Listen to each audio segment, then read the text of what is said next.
एक राज्य के राजा ने अपनी बढ़ती उम्र को देखकर यह फैसला किया कि वह राजपाट से संन्यास ले लेगा, परंतु उसका कोई पुत्र नहीं था जिसे वह राज्य सौंपकर जिम्मेदारी से मुक्त होता। राजा की एक पुत्री थी जिसकी विवाह की योजना भी राजा को बनानी थी। इसलिए उसने मंत्रियों को बुलवाया और कहा कि कल प्रातः जो भी व्यक्ति सबसे पहले इस नगर में प्रवेश करेगा उसे यहाँ का राजा नियुक्त किया जाएगा और मेरी पुत्री का विवाह भी उसी के साथ कर दिया जाएगा। अगले दिन राज्य के सैनिक फटेहाल कपड़े पहने एक युवक को ले आए और उसका राज्याभिषेक किया गया। राजा अपनी पुत्री का विवाह उस युवक के साथ करके जिम्मेदारियों को सौंपकर स्वयं वन प्रस्थान कर गए। धीरे धीरे समय बीतता गया और उस युवक ने राज्य की बागडोर संभाल ली और एक अच्छे राजा की तरह राज्य की सेवा में लग गया। उस महल में एक छोटी सी कोठरी थी जिसकी चाबी राजा हमेशा अपनी कमर में लटकाए रहता था।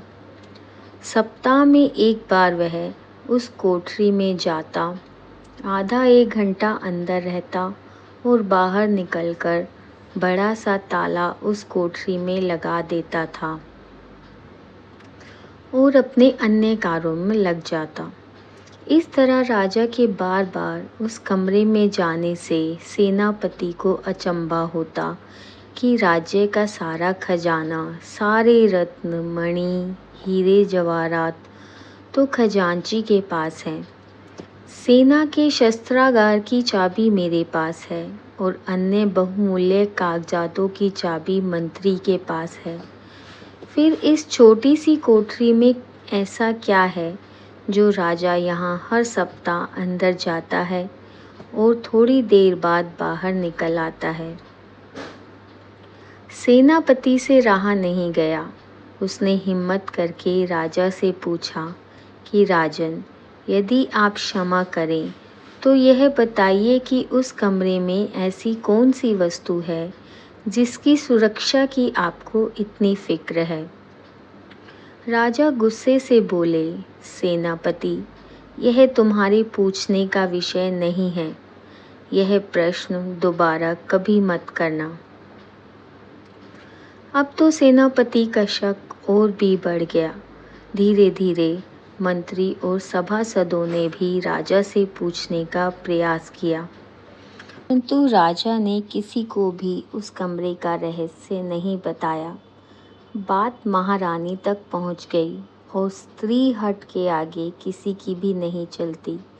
रानी ने खाना पीना त्याग दिया और उस कोठरी की सच्चाई जानने की जिद करने लगी। आखिरकार विवश होकर राजा, सेनापति व अन्य सभासदों को लेकर कोठरी के पास गया और दरवाज़ा खोला। जब कमरे का दरवाज़ा खुला तो अंदर कुछ भी नहीं था सिवाय एक फटे हुए कपड़े के जो दीवार की खूंटी पर लटका था। मंत्री ने पूछा कि महाराज, यहाँ तो कुछ भी नहीं है।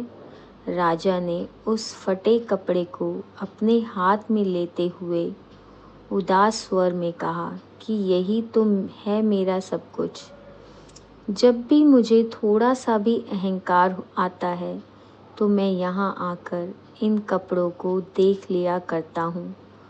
मुझे याद आ जाता है कि जब मैं इस राज्य में आया था तो इस फटे कपड़े के अलावा मेरे पास कुछ भी नहीं था। तब मेरा मन शांत हो जाता है और मेरा घमंड समाप्त हो जाता है। तब मैं वापस बाहर आ जाता हूँ। सीख: अगर अच्छे दिन आए हैं तो घमंड मत करो, अपने बुरे दिन याद करो और उनसे सीख लो। धन्यवाद।